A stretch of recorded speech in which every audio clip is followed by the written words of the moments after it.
Bonjour Cynthia. Bonjour. Alors, tu es Cynthia Martin, c'est ça? Tu es ACT. ACT du CID Auvergne. D'accord, très bien. Est-ce que tu peux nous expliquer donc, quel est le rôle d'un ACT et quelle est ta fonction? Donc ACT, ça signifie animateur ou animatrice commission technique. Ouais. Le rôle de l'ACT, c'est de faire le lien entre ce que nous a transmis la fédération, la ligue, et de le redescendre sur le terrain au niveau des dojos et des enseignants, d'encadrer la commission technique et l'école d'enseignants, et de se coordonner aussi entre les différents ACT du CID.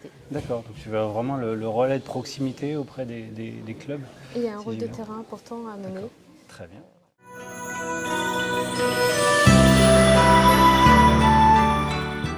Bonjour, Nicolas Seguin. Bonjour. Alors, Nicolas, tu es ACT du Lyonnais. C'est ça, tout à fait. Alors, en quoi ça consiste d'être ACT? Qu'est-ce que c'est comme fonction? C'est une responsabilité dans l'animation de la coordination technique, voilà, qui a un rôle intermédiaire entre les CID, la Ligue et la Fédération. Sachant que la Fédération investit pas mal sur les ACT. Ouais. Pour que la ligne directrice de la commission technique de la fédération puisse bien passer par nous et atteindre, si possible, les enseignants et les clubs du CID. Voilà. D'accord, très bien. Est-ce que tu peux nous parler d'une action en particulier que tu as pu mener dans le Lyonnais ou qui est à venir éventuellement? Le principal au niveau de l'école de cadre, pour l'instant, je pense que c'est les préparations au premier et deuxième d'année. Ouais. Ça me semble une base assez concrète au niveau, entre guillemets, recadrage, mais surtout donner des éléments de construction. Voilà. Ouais. D'accord. Et ceci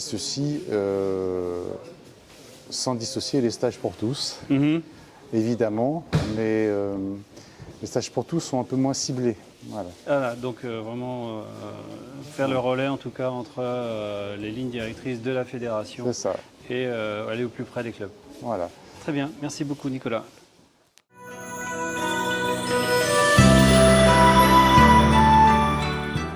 Et bonjour Cyril. Et bonjour. Et de quoi on parle aujourd'hui alors? Il paraît que tu es ACT.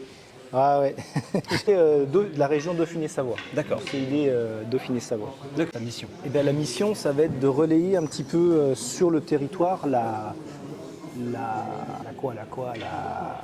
parole de la fédération, de relayer le travail du CEN. D'accord. Tout le travail fédéral, de le relayer au territoire, au plus près du territoire. Donc ça sous-entend de connaître son territoire, d'être proche des pratiquants, d'être proche des enseignants. D'accord. Et d'arriver à réunir un petit peu tout ce monde pour donc tu as quelque part un relais de proximité c'est vraiment la proximité. Auprès des clubs. C'est vrai que là, ce qu'on s'aperçoit, c'est qu'on peut choisir tout un tas de formes de stages ou autres. Le secret, c'est quand même la proximité. Il faut aller là où sont les pratiquants et pas penser que les pratiquants vont traverser la France entière.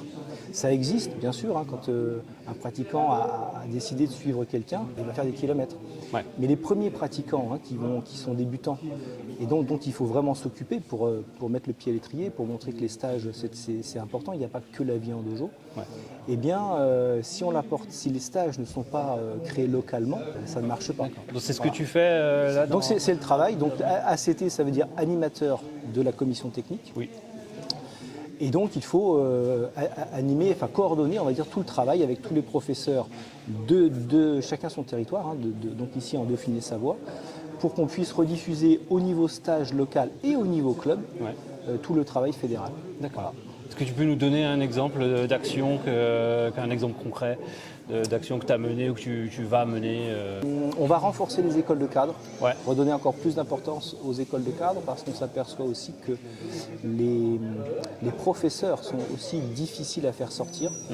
Alors chacun a son planning, chacun a le problème socio-familial et socio-professionnel est très, très prenant. Et c'est vrai que se rendre disponible quand on est professeur n'est pas toujours évident. Et c'est un peu sa mission quand même, donc ce qui serait intéressant, c'est qu'on les retrouve pour qu'ils puissent toujours être en contact avec les autres professeurs, que ça fasse vraiment que les solutions trouvées soient collégiales et puissent repartir dans les clubs. Donc sortir des dojos. Sortir des dojos, les professeurs, parce que si les professeurs ne sortent pas, comment voulez-vous que les pratiquants sortent? C'est clair. Le premier exemple, c'est le professeur et tous les anciens. D'ailleurs, en Dauphiné-Savoie et dans le Lyonnais, on organise des stages Sampai Kohai, où le Sampai va aider, amener le Kohai en stage pour lui mettre le pied à l'étrier. C'est super. Et une fois que c'est lancé, il y a une dynamique il y vertueuse. a une dynamique et tout de suite c'est naturel de dire tiens, de faire un stage ou 2 ou 3 ou 4 ou 5 par an. Excellent. Voilà. Merci beaucoup en tout cas d'avoir répondu à mes questions. Merci.